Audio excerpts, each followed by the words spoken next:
الله وبركاته إن الحكم إلا لله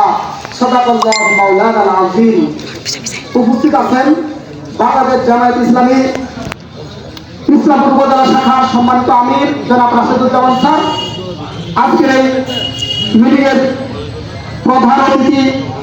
বাংলাদেশ জামায়াত ইসলামী ইসলামপুর উপজেলা শাখার সম্মানিত এমপি নবীন অধ্যক্ষ সামিউল ফারুকী সাহেব এবং ইসলামপুর উপজেলা শাখার সহ গাইবান্ধা ইউনিয়ন সহ সকল স্তরের নেতৃবৃন্দ, প্রিয় বন্ধুগণ,